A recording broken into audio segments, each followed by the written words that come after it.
Hi all, അസ്സലാമലൈക്കും. Welcome back to Silna's kitchen. ഇന്നത്തെ recipe ഭയങ്കര വെറൈറ്റി ആയിട്ടുള്ള നല്ല ടേസ്റ്റി ആയിട്ടുള്ള ഒരു അടിപൊളി ഹെൽത്തി ബ്രേക്ക്ഫാസ്റ്റിന്റെ റെസിപ്പിയാണ്. റവ വെച്ചിട്ടാണ് ഇത് തയ്യാറാക്കി എടുത്തിട്ടുള്ളത്. ഭയങ്കര സോഫ്റ്റ് ആയിട്ടുള്ള നല്ല ഹോളൊക്കെ ഉള്ള ഒരു അടിപൊളി ബ്രേക്ക്ഫാസ്റ്റ് ആണ്. എത്രത്തോളം സോഫ്റ്റും സ്മൂത്തും ആയിട്ടാണ് ഇരിക്കുന്നത് എന്നുള്ളത് ഞാനിപ്പോൾ കാണിച്ചു തരാം. അപ്പോൾ അത് കാണുമ്പോൾ തന്നെ നിങ്ങൾക്ക് അറിയുന്നുണ്ടാവും.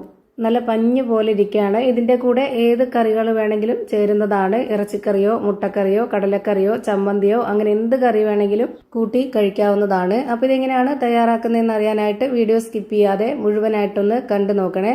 റെസിപ്പിയിലോട്ട് കിടക്കുന്നതിന് മുമ്പായി തന്നെ സിൽനാസ് കിച്ചൺ ചാനൽ ആദ്യമായിട്ട് കാണുന്നവരാണെങ്കിൽ പ്ലീസ് ഒന്ന് സബ്സ്ക്രൈബ് ചെയ്തേക്കണേ. ഒപ്പം ഈ വീഡിയോസ് നിങ്ങൾക്ക് ഇഷ്ടപ്പെടുകയാണെങ്കിൽ ഒരു ലൈക്ക് ചെയ്ത് ഷെയർ ചെയ്ത് സപ്പോർട്ട് ചെയ്യാനും മറക്കരുത്. ഇനി നമുക്ക് ഇതെങ്ങനെയാണ് തയ്യാറാക്കി നോക്കാം. അപ്പോൾ ആദ്യം തന്നെ ഞാനിവിടെ ചെറിയൊരു മിക്സിയുടെ ജാർ എടുത്തിട്ടുണ്ട്. ഇതിലേക്ക് കുക്കമ്പറാണ് ഇട്ട് കൊടുക്കുന്നത്.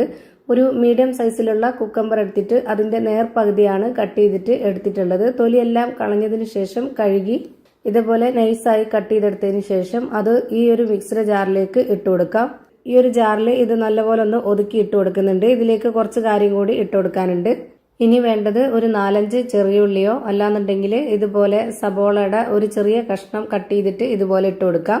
പിന്നെ കുറച്ച് കറിവേപ്പില ഇട്ട് കൊടുക്കുന്നുണ്ട്. അതിനുശേഷം നല്ലൊരു മണത്തിന് വേണ്ടിയിട്ട് ചെറിയ ജീരകമാണ് ഇട്ട് കൊടുക്കുന്നത്. ഒരു 1/4 സ്പൂണോളം ഇട്ട് കൊടുത്തു. കുക്കമ്പറിൽ വെള്ളം ഉള്ളതുകൊണ്ട് തന്നെ ഇനി നമുക്ക് ഇതിലേക്ക് വെള്ളമൊന്നും വേണ്ട. ഇത് നല്ല പോലെ ഒന്ന് അരച്ചെടുക്കാം. ഇത് അരച്ചെടുത്ത മിക്സ് ഒരു ബൗളിലേക്ക് ഒഴിച്ചു കൊടുക്കുന്നുണ്ട്. ഒട്ടും തരിയൊന്നും ഇല്ലാതെ നല്ല നൈസായിട്ട് തന്നെ അരച്ചെടുത്തിട്ടുണ്ട്. ഇനി അടുത്തതായിട്ട് മിക്സിയുടെ ഒരു വലിയ ജാർ എടുക്കുന്നുണ്ട്. അതിലേക്ക് 250 ml കപ്പിന്റെ അളവിൽ റവയാണ് ഇട്ട് കൊടുക്കുന്നത്. 2 കപ്പ് റവ ഇട്ട് കൊടുക്കുന്നുണ്ട്. ഞാനിതിലേക്ക് എടുത്തിട്ടുള്ളത് വറുത്ത റവയാണ്. വറുത്ത റവ തന്നെ എടുക്കാൻ വേണ്ടി നോക്കുക. ഇനി ഇതിലേക്ക് വേണ്ടത് പാലാണ്, തേങ്ങാപ്പാലാണ്. ഒരു മുറി തേങ്ങയുടെ നല്ല കട്ടിയായിട്ടുള്ള പാലാണിത്. ഇതിൽ ഒട്ടും വെള്ളം ചേർത്തിട്ടില്ല. ഇനി നമുക്ക് ഇതിലേക്ക് 1 കപ്പ് വെള്ളവും കൂടെ ചേർത്ത് കൊടുക്കാം.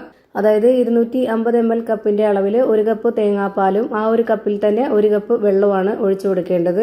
ഇനി നമ്മുടെ ഈ ഒരു പലഹാരം നല്ല സോഫ്റ്റ് ആയിട്ട് കിട്ടാനായിട്ട് ഒരു നുള്ള് സോഡാപ്പൊടി ഇട്ട് കൊടുക്കുന്നുണ്ട്. അതിന്റെ കൂടെ തന്നെ നമുക്ക് ഇതിലേക്ക് ആവശ്യമായിട്ടുള്ള ഉപ്പും കൂടെ ഇട്ട് കൊടുക്കാം.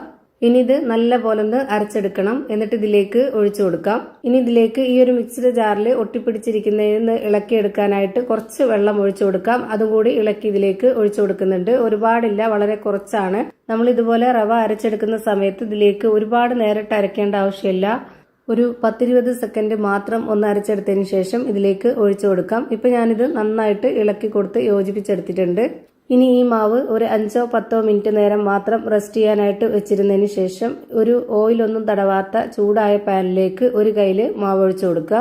ചൂടായി വന്ന പാന് മാവ് ഒഴിച്ചതിന് ശേഷം ഹോളൊക്കെ വരുമ്പോൾ ഒരു മീഡിയം ഫ്ലെയിമിലേക്ക് ഇട്ട് കൊടുക്കണം. എന്നിട്ട് ആ ഒരു ഫ്ലെയിമിൽ തന്നെ എല്ലാം ചുട്ടെടുക്കുക. എങ്കിലേ ഒരേപോലെ കിട്ടുള്ളൂ.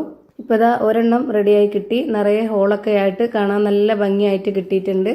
ഇനി നമ്മൾ ഇതേ ഫ്ലെയിമിൽ തന്നെ ഈ ഒരു മീഡിയം ഫ്ലെയിമിൽ തന്നെ വെച്ചു കൊടുക്കുക. എത്ര എണ്ണമാണോ ചുട്ടെടുക്കുന്നത് അത്രയും സമയം വരെ ആ ഒരു മീഡിയം ഫ്ലെയിമിൽ തന്നെ വെച്ചു കൊടുക്കുക. എങ്കിലേ എല്ലാം ഒരുപോലെ കിട്ടുള്ളൂ. ഇപ്പൊ ഞാൻ അടുത്ത ഒരു കയ്യിൽ മാവും കൂടെ ഒഴിച്ചു കൊടുത്തിട്ടുണ്ട്. എന്നിട്ട് ഇതിൽ ഇതുപോലെ ഒരുപാട് ഹോള് വന്നതിന് ശേഷം അതൊന്ന് അടച്ചു വെച്ചിട്ട് 1-2 സെക്കൻഡ് അടച്ചു വെച്ചതിന് ശേഷമാണ് ഇത് വേവിച്ചെടുക്കുന്നത്.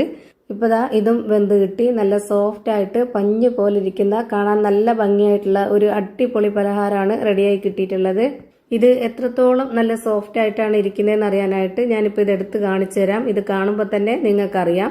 ഇതേപോലെ തന്നെ എല്ലാം ചുട്ട് ഒരു പാത്രത്തിലേക്ക് മാറ്റുന്നുണ്ട്. അപ്പോൾ ഇത്രയേ ഉള്ളൂ ഇന്നത്തെ വീഡിയോ ഇഷ്ടമായാൽ ലൈക്ക് ചെയ്യാനും കമന്റ് ചെയ്യാനും ഷെയർ ചെയ്യാനും മറക്കരുത്. അതുപോലെ തന്നെ ഞാനിടുന്ന പുതിയ വീഡിയോസ് നോട്ടിഫിക്കേഷനായിട്ട് കിട്ടുന്നതിന് വേണ്ടി സബ്സ്ക്രൈബ് ചെയ്ത് ബെല്ലൈക്കൺ അമർത്തി അതിൽ ഓൾ എന്ന ഓപ്ഷൻ എനേബിൾ ചെയ്ത് കൊടുക്കാനും മറക്കരുത്. പുതിയൊരു വീഡിയോയുമായി വീണ്ടും വരും. Thank you for watching.